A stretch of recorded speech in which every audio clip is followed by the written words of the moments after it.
여러분 안녕하세요. 4월 13일 화요일 셉스의 꿈쟁이 라디오 꿈지기 셉스입니다. 요즘 저는 좋은 어른이 된다는 것은 무엇일까 생각해보고 있습니다. 1살, 2살 나이를 먹을수록 좋은 어른, 좋은 사람이 된다는 것은 끊임없이 자기 중심성을 포기하는 것이 아닐까 하는 생각을 합니다.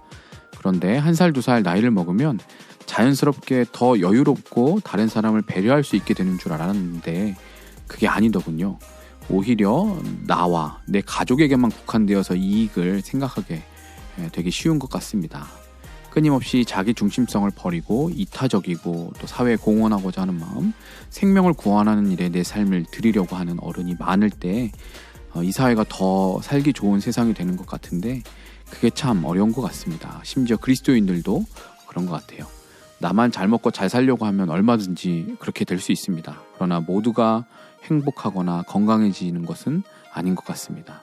그러나 반대로 나는 조금 덜 부유해지고 덜 편해지더라도 다른 사람도 함께 행복하고 더 나은 삶을 살도록 내 것을 나눈다면, 내 삶을 내어준다면 더 많은 사람들이 다 함께 행복하고 건강하게 되는 것 같습니다. 우리가 주위를 돌아보고 소외되고 연약한 이들, 특히 우리 어린 세대들을 향해서 사랑과 배려의 마음을 그렇게 선하게 표현한다면 우리가 사는 사회가 또 우리 자녀 세대들이 살아갈 앞으로의 세상이 더 좋아지게 되지 않을까 그렇게 생각해 봅니다. 꿈쟁이 라디오를 듣는 모든 분들은 그렇게 좋은 어른이 되시길 바라면서 오늘의 꿈쟁이 라디오 시작하겠습니다.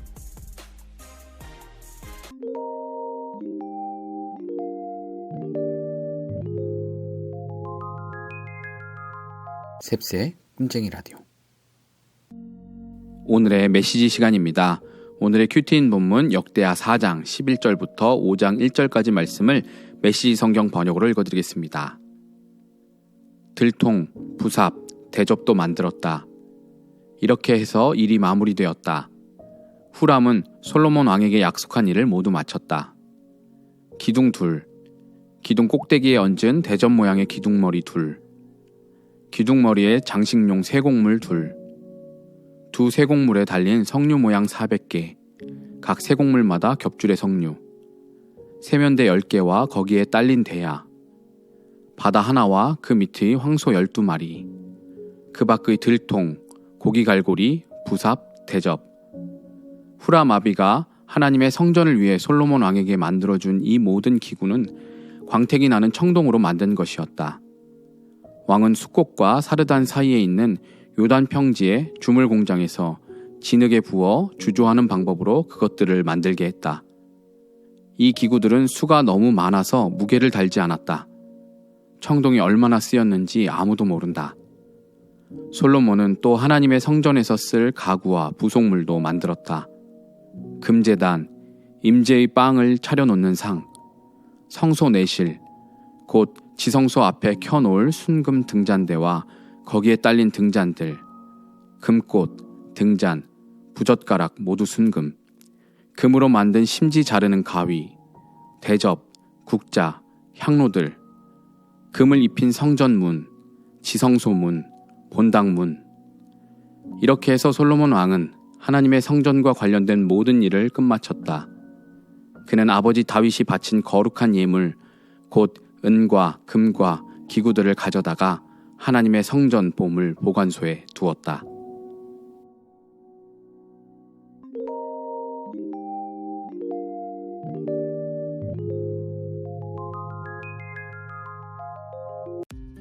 이번 코너는 셉스의 명화 시간입니다. 셉스의 명화는 여러분이 재미있게 볼 수 있는 영화나 한 번쯤 생각해 볼 만한 영화 등 다양한 영화 관련 주제로 저 셉스가 영화를 추천하고 소개하는 코너입니다.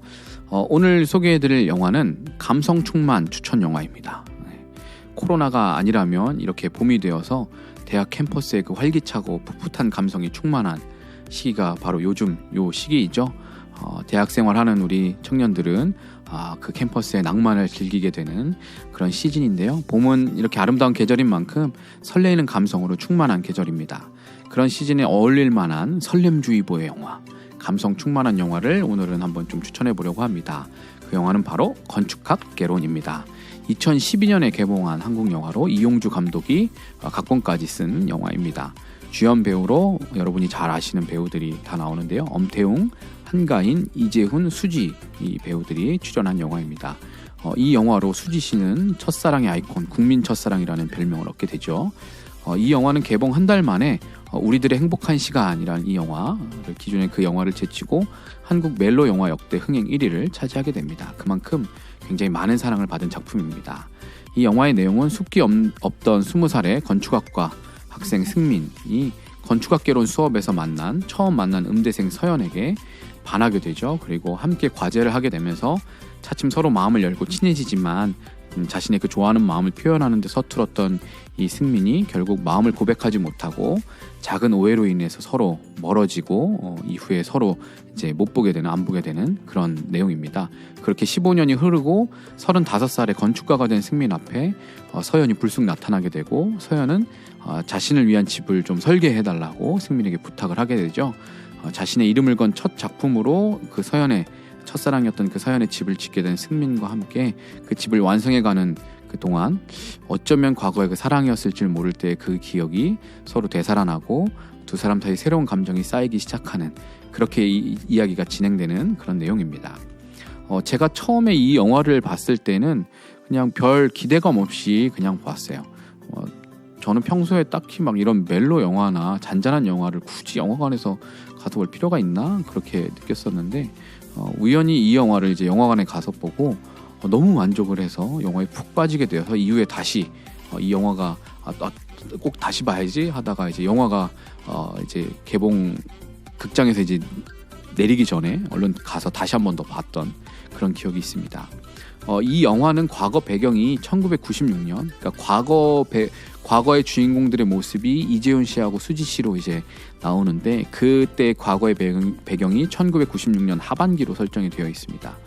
저는 01학번인 저와 한 5년 정도의 차이가 있기는 하지만 그때 당시에 그 부근에 대학 생활을 했을 사람들에게는 그런 관객들에게는 향수를 불러일으킬 수 있는 중요한 설정들, 소재들이 굉장히 이 영화에 많이 등장합니다. 그런 시대적인 부분의 고증에 상당한 심혈을 기울인 영화로 알려져 있는데요. 과거의 향수를 자극하는 부분들이 첫사랑이라는 그 메인 소재와 짝을 이루어서 감성을 굉장히 충만하게 하는 그런 영화로 이렇게 완성된 것이죠.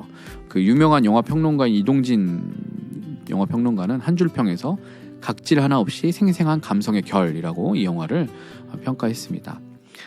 이 영화에는 제가 좋아하는 3가지 영화의 중요한 소재 혹은 메타포가 등장을 해요. 제가 좋아하는 3가지가 있는데 바로 첫사랑, 그리고 제주도, 그리고 김동률의 음악, 이 3가지 제가 참 좋아하는 것들인데 제주도의 감성 돋는 배경과 함께 첫사랑이라는 그 소재가 두근거리는 감성을 느끼게 해주고 거기에 두 주인공의 감정선을 이어주는 음악인 김동률이라는 이 가수가 이제 과거에 이제 소속되어 있었던 그 팀이에요. 전람회라는 이 전람회의 음악이 이것을 더 증폭시켜주는 그 역할을 합니다. 그래서 이 3가지가 굉장히 중요한 이 영화의 소재이죠. 그래서 제가 이 영화에서 꼽는 최고의 명장면 중 하나도 주인공인 승민과 서연이 함께 이어폰을 한쪽씩, 옛날에는 CD 플레이어를 가지고 들었었죠. 그 더 전에는 제가 중고등학생 때는 이제 워크맨이라고 해서 테이프를 가지고 들었었는데 이때 당시 대학생 때는 이제 CD 플레이어 가지고 소니 CD 플레이어를 이제 한쪽씩 나눠서 들으면서 전람회의 음악을 듣는 기억의 습작이라는 그 노래를 듣는 장면이 나옵니다. 이 영화의 그 장면이 저한테는 굉장히 인상 깊게 남아 있고요. 전람회의 음악을 들으면서 서로 교감하는 장면이 굉장히 기억에 남습니다. 그리고 또 하나 장면 더 있다면 두 사람이 이제 주인공 이재훈하고 수지 씨가 이제 같이 시외로 놀러 나갔다가 시골의 한적한 버스 정류장에 앉아서 버스를 기다리다가 이 여주인공이 이제 이 승민의 어깨에 기대어서 이제 잠이 들어요.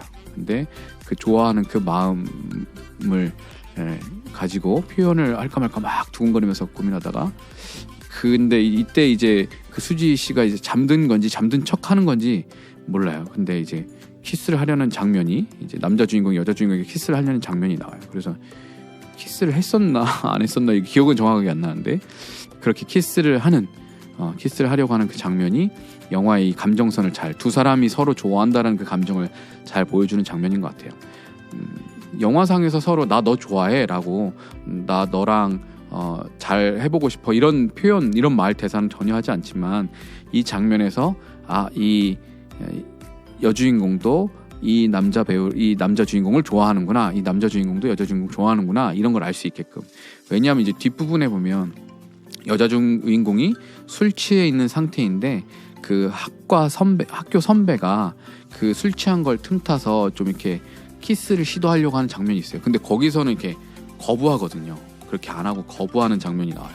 그러니까 이런 걸 보면 이 여주인공이 분명히 자기가 좋아하는 이 남자 주인공 승민에게 그 잠든 척 한 것 같아요, 제 느낌에는. 그러면서 이제 키스도 하게 되고 뭐 이러면서 이제 풋풋한 어떤 첫사랑의 감정들을 막 이렇게 묘사를 해주는 장면이 나옵니다. 그 첫사랑의 순수하고 설레이는 감정을 이 영화가 참 잘 표현하는데요. 이 영화를 보시고 뭐 여러분 첫사랑 떠올리면서 지금 옆에 있는 배우자 혹은 연인과 비교를 해봐라 이런 건 아니고요. 지금 내가 사랑하는 사람, 나에게 소중한 사람에게 지금 내가 최선을 다하지 않으면, 내가 그 사람을 사랑하는 그 마음들을 잘 표현하지 않으면 오랜 시간이 흘러서 후회해도 소용이 없을 때가 오는 것 같아요. 이 남자 주인공은 막 후회하거든요. 나중에 그때 내가 왜 못했을까, 이런 후회하는, 그런 고뇌하는, 갈등하는 그런 장면들이 잠깐 나와요. 그걸 기억하면서 지금 내 옆에 있는 소중한 사람들을 여러분들이 더 사랑하시고 또 그 사람들에게 더 잘하려고 노력하시면 좋겠다라는 생각이 듭니다. 이 건축학개론은 현재 넷플릭스에서도 보실 수 있는데요. 넷플릭스 보니까 시청할 수 있는 날이 5월 8일까지더라고요. 그 이후에는 이제 넷플릭스에서는 못 보는 거예요. 그래서 뭐 아니면 다른 방법으로 여러분이 이제 돈을 지불하시고 보실 수 있는데, 넷플릭스를 계정을 갖고 계신 분들은, 구독하고 계신 분들은 5월 8일까지는 그냥 보실 수 있습니다. 아직 못 보신 분들은 그 전에 꼭 보시길 추천드리고요. 잔잔한 감동과 감수성을 느껴보고 싶은 분들, 캠퍼스의 낭만과 그 과거 예전의 그 추억들을 되살리고 싶으시다면 한 번쯤 보시면 어떨까 생각해 봅니다. 제가 추천드린 영화를 보시고 감상평 여러분 유튜브 댓글로 남겨주시면 감사하겠고요. 혹은 여러분이 추천하는 영화도 소개해 주시고 알려주시면 함께 제가 이야기 나누도록 하겠습니다.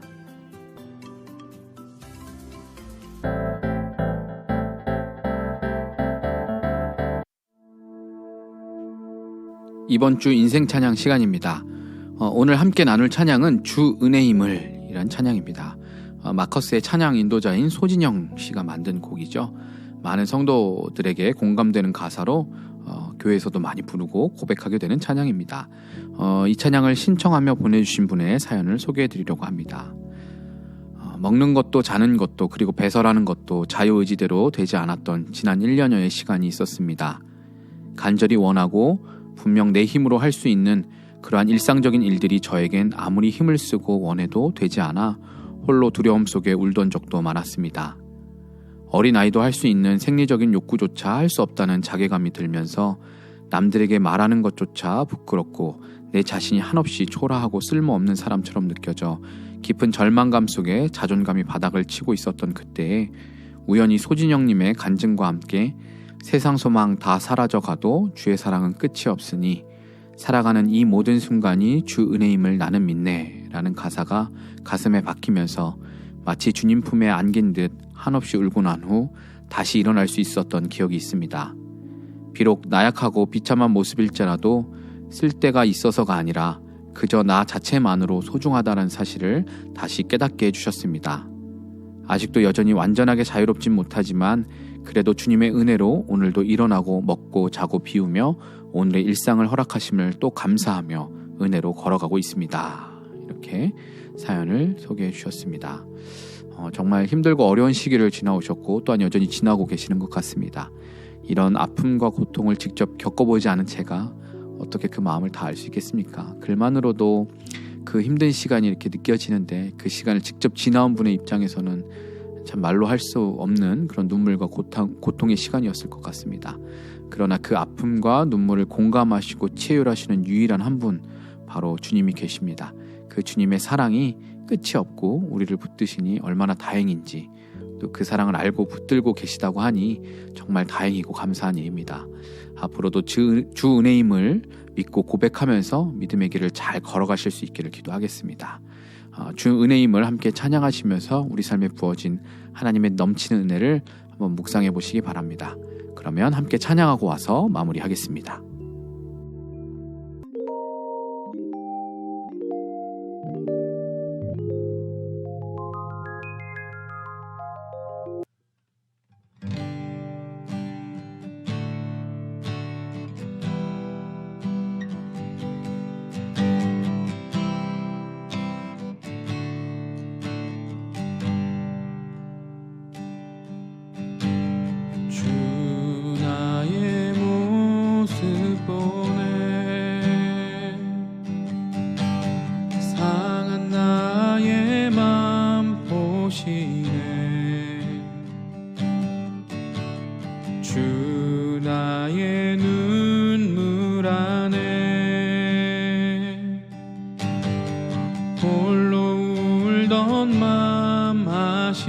동참하시네. 주 사랑 내게 있네.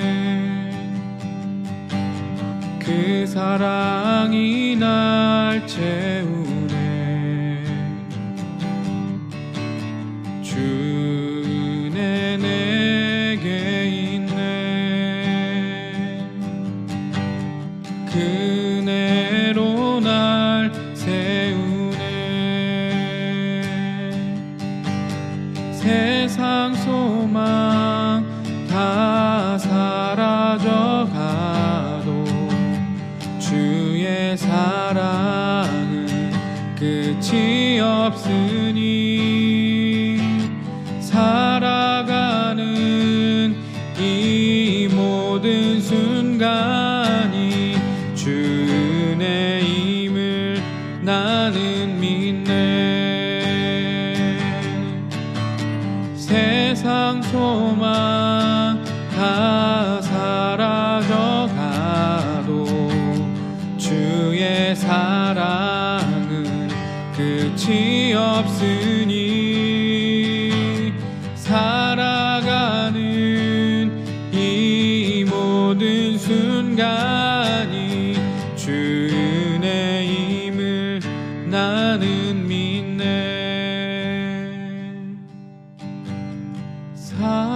살아가는 이 모든 순간이 주 은혜임을 나는 믿네.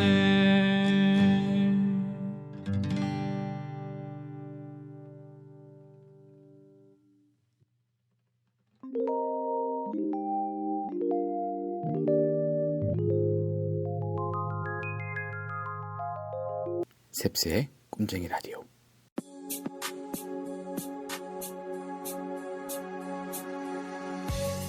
지난 주일 세례 예배에서 입교를 하고 세례를 받는 청소년부 아이들을 보면서 이전과는 다르게 울컥하는 마음이 들었습니다.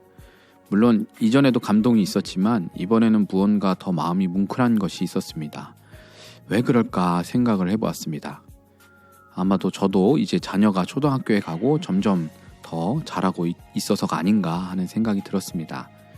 신앙으로 자녀를 키우겠다고 결심하고 15년여의 시간을 기도로 눈물로 자녀를 키웠을 때 그 자녀가 스스로 예수 그리스도를 나의 구주로 고백하는 그 날이 부모님의 입장에서는 얼마나 감사하고 감격의 순간일지 조금은 저에게 와닿게 된 것 같아서 그래서 좀 울컥하지 않았나 생각해보게 됐습니다. 부모가 그 자녀의 평생을 하나님께 의탁하며 간구하는 것은 생각보다 어려운 것 같습니다. 내가 다 해주고 싶지만 나의 한계와 무력함을 인정하고 나보다 더 내 자녀를 사랑하시는 하나님께 내 자녀를 맡기는 것은 생각보다 선뜻 되지 않습니다. 말로는 그렇게 할 수 있어도 실제로 그렇게 한다는 것은 또한 별개의 문제이기도 합니다. 정말 큰 믿음이 필요합니다. 오래전 그날 그렇게 간절하게 기도하며 아들을 구했던 한나가 자기에게 주신 아들 사무엘을 나시린으로 하나님께 드리며 그 아이를 실로에 떼어놓고 돌아올 때 그 마음이 어땠을까요? 감히 상상이 되지 않습니다. 그렇게 힘들게 얻은 아들인데 말이죠. 한나는 아이가 생기지 않아 죽을 것 같은 그 시간 동안 하나님을 원망하고 불신하게 된 것이 아니라 오히려 하나님을 더욱 신뢰하고 붙들게 된 것 같습니다. 그래서 정말 구한 대로 아들을 주셨을 때는 믿음으로 그 아이를 하나님께 맡기고 내어드릴 수 있었던 것 같습니다. 그리고 그 아이는 사사시대와 왕정시대를 잇는 중요한 연결고리로 사울과 다윗에게 기름을 붓고 다윗의 영적 스승으로 그를 세워주고 이스라엘 백성을 일깨우는 중요한 사명을 감당하게 됩니다. 내가 하려고 하면 기껏해야 유명하고 부유한 사람 정도까지 내 자녀를 만들어줄 수 있겠지만 하나님께 내 자녀를 맡기면 하나님은 내 자녀를 영혼을 구원하고 생명을 살리는 하나님 나라의 일에 동역자로 세워주십니다. 오늘도 믿음으로 내 가족과 자녀, 친구들 또한 내 인생까지도 하나님의 손에 맡기고 은혜를 구하는 하누리 가족들 되시길 바랍니다. 그리고 돌아오는 목요일에는 제가 노회에 참석하는 관계로 방송을 쉬게 될 예정입니다. 하누리 가족들의 양해를 부탁드립니다. 지금까지 셉스의 꿈쟁이 라디오, 저는 꿈지기 셉스였습니다. 오늘도 사랑하고 축복합니다.